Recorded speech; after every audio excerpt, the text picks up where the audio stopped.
ଅନୁଭବ ମହାନ୍ତିଙ୍କ ଫିଲ୍ମ ଦେଖୁଛନ୍ତି ବର୍ଷା ପ୍ରିୟଦର୍ଶିନୀ। ତେବେ ଦର୍ଶକ ବନ୍ଧୁ ଆପଣମାନେ ତ ଜାଣିଥିବେ ଦୀର୍ଘ 5 ବର୍ଷ ପରେ ଅଲିଉଡ୍ ଇଣ୍ଡଷ୍ଟ୍ରିକୁ କମ୍ ବ୍ୟାକ୍ କରିଛନ୍ତି ଅଲିଉଡର ସୁପରଷ୍ଟାର ଅନୁଭବ ମହାନ୍ତି।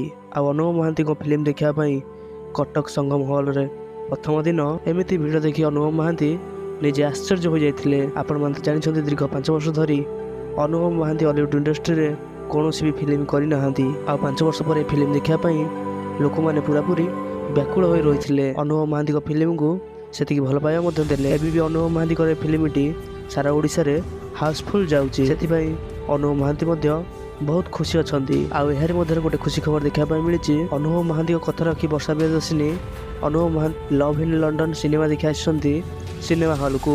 ଆଉ ହଲରେ ବର୍ଷା ପ୍ରିୟଦର୍ଶିନୀଙ୍କୁ ଦେଖି ଭାବ ବିହ୍ୱଳ ହୋଇପଡ଼ିଛନ୍ତି ଅନୁଭବ ମହାନ୍ତି। ଏମିତି କିଛି ଭିଡ଼ିଓ ବର୍ତ୍ତମାନ ସମୟରେ ସୋସିଆଲ ମିଡ଼ିଆରେ ଭାଇରାଲ ହେଉଛି। ଆଉ କୁହାଯାଉଛି ଅଭିନେତ୍ରୀ ବର୍ଷା ପ୍ରିୟଦର୍ଶିନୀ ଲଭ୍ ଇନ୍ ଲଣ୍ଡନ ସିନେମାଟାକୁ ଦେଖିବା ପାଇଁ ହଲକୁ ଆସିଛନ୍ତି। ବର୍ତ୍ତମାନ ସମୟରେ ସୋସିଆଲ ମିଡ଼ିଆରେ ଗୋଟେ ଭିଡ଼ିଓ ଭାଇରାଲ ହେଉଛି ଯେଉଁଥିରେ ଅଭିନେତ୍ରୀ ବର୍ଷା ପ୍ରିୟଦର୍ଶିନୀ ସିନେମା ହଲରେ ବସି ସିନେମା ଦେଖୁଥିବାର ନଜର ଆସିଛନ୍ତି। ଏବେ ଏଥିରେ ସ୍ପଷ୍ଟ ଭାବେ ଜଣାପଡ଼ିନାହିଁ ଅଭିନେତ୍ରୀ ବର୍ଷା Priyadarshini love in London cinema ଦେଖୁଛନ୍ତି ବୋଲି। ସେ ଅନ୍ୟ କୌଣସି ଓଡ଼ିଆ ସିନେମା ଦେଖୁଥିବାର ଜଣାପଡ଼ିଛି। ଧନ୍ୟବାଦ।